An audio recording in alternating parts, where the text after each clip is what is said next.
to Scott. He said, apples to fall on. My whole career, I've had a line of guys behind me waiting for one of those Hulk Hogan golden apples to fall off the tree so they could have a run with the Hulkster and finally make that Hulk money. He said, then it comes along Hall and Nash. He goes, and you two come at me. He says, you don't care about the apple. He says, you both have chainsaws. You're gonna take the tree down. And we're like, yeah, dude. So there's a thing going on the West Coast right now called rap music. You know nothing about. You have no idea about anything of pop culture, and your brother is so old. And you can either be cool and join us, and we will smarten you up, or if not, you're gonna look like an old. And are you responsible then? Don't ask me why, but I've been watching some episodes of Hogan Knows Best recently, the tremendous television show on VH1, and that every episode is talking about the shiznit and the hizzle and the bizzle. Is that your fault? Good to know. Hey, you can say what you want to about Hulk. That dude he's as smart as they come. Didn't take him, he was just like, where'd you get For Life at? Or like a Mac 10 song. At the beginning of the song, they rob a drive-through. The guy says, man, I've been wanting to do that for a couple of weeks. And Ice Cube looks at it and looks at the guy in the car and says, man, I've been wanting to do that for life. And that's where we got For Life. And I remember we were in the limo, we were playing them these different rap cuts. He's like, so this is where you guys get all this? We're like, yeah. Yeah, this is the urban. This is the stuff that's cool. Like, I know you think that Hotel California is the but it hasn't been since 70. How easy or tough was it when you were doing those vignettes and you were trying to build what the NWO was going to be? It was impossible because Hulk would do the brother. No, he would do the rambling 20, 25 minute, and Scott and I were doing sound bites. So Neil Pruitt just somehow, we shot it in black and white, which was their idea. I don't know if it was Eric's or Neil's. And I remember after the first day, we were sitting down at a picnic table, and just me and Scott were talking, and Eric could tell that we weren't happy. And Eric walked over and goes, what's up? And we went, this ain't going to work. We're actually celebrating an anniversary today. I don't know if you know this. What is today? I don't even know. 24 years ago today, in Milwaukee, Wisconsin, the NWO debuted in WWE at No Way Out. Oh. So we did our apology. We apologize for holding up. When you came out that, because I remember watching it, I mean, the fans in Milwaukee went crazy for you guys coming out. You guys expected that, right? Did they expect it? Did they expect the office? No. If you would have saw their faces. So we're in the Rosemont Arena in Chicago. And probably, I would say top 5 all-time arenas for the WWE. And they're going to have this face-off with The Rock and Hogan. And we're in this catering, and guys are talking about it.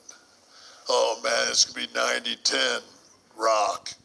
You watch, man. They're going to boo him out of the building. I sat there, and I looked over at Scott, and I said, what do you think, Scott? He goes, 90-10, yeah, 90-10, yeah, they're definitely right, 90-10 for Hogan. So, a couple guys heard that. They said, you guys really think that? We're like, yeah. I said, dude, we almost, the only reason we didn't put you out of business is because they wanted to sabotage the WCW. They didn't want to have it anymore. And which is, one of those things you say when you're part of the team, you guys, we would have killed you. So, lo and behold, they go toe-to-toe, and it's about 80-20 Hogan. But the key, and nobody else sees this except the three of us. Now we've got The Rock chained into an ambulance, and Hogan gets in a semi-truck. I mean, it's not really Hogan, but, for the sake of television. And Dwayne's not in the ambulance. But for the sake of the show, we run and basically kill their top babyface. And when it happens on the Tron in the building, it's deafening that the people cheer it. And I'm just like, and they knew right then, because Vince thought that we were this anomaly that just happened to fall at the right time, but he had fine-tuned his business, and now we didn't have that magic anymore. And it's like, no, dude. Yeah. Lennon got shot in New York, but we're still the Beatles. And if we go place to place, we're still the Beatles. That's just the way it is, the way it's always going to be. And so now we're going into WrestleMania. And anybody that watched that WrestleMania knows that the NWO lost. Scott lost against Austin and Hogan lost against The Rock. The night before was the first time they changed the finish. The original finish was, and people always wonder, why didn't Nash have a match? And the reason Nash didn't have a match was because Austin wouldn't do the job for Scott one-on-one. He'd had to be handicapped. But we were going to leave Austin laying with a razor's edge, 1, 2, 3. And once Hogan got beat, we were going to hit the ring and we were going to bust Rock open. Oh my cheese. The Applebee's OM Cheeseburger is back, now with more cheese. Our juicy bacon cheeseburger. We were going to hit the ring and we were going to bust Rock open. Name a time at WrestleMania when the show ended with heel heat. Never been one. We were going to pull up Rock and he would have been bleeding in Toronto. Not exactly what played out. We got called to Vince's room, and God, I wish Scott was here because he could tell it so much better than me. Scott hadn't drank for 16 weeks. We went up to Vince's room, and he said, there's been a change in the finish of your match, Scott. He said, I consider Steve Austin having the best day of instincts of anybody in this business. And Steve thinks he needs to go over.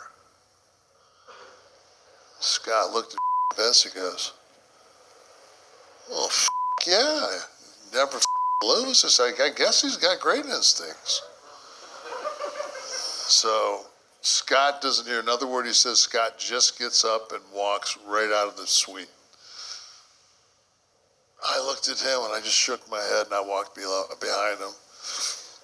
We were in some giant, I think it was the Hyatt in Toronto, and it was like 27 stories. And we were like on the 19th, 20th story. And we were in these big suites side by side. And we got in the elevator and I saw Scott hit lobby. And I went, oh. just sat there. I said, man, I said, think about this, think about this, think about this. He goes, so what? If I drink, I'll lose tomorrow? And I went, Scott, don't let these assholes. He said, no, that. He went down and broke his sobriety. He was gone, 3-4 weeks after that, tops.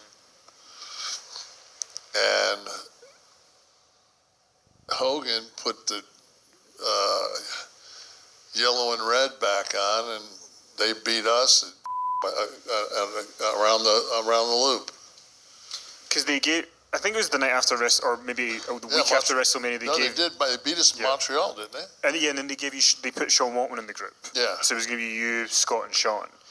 But, I mean, for you guys, that must feel like, compared to what you just laid out at WrestleMania, it's not like a B prize, it's like a F prize. Oh, in terms of what it's you're unbelievable. It just, but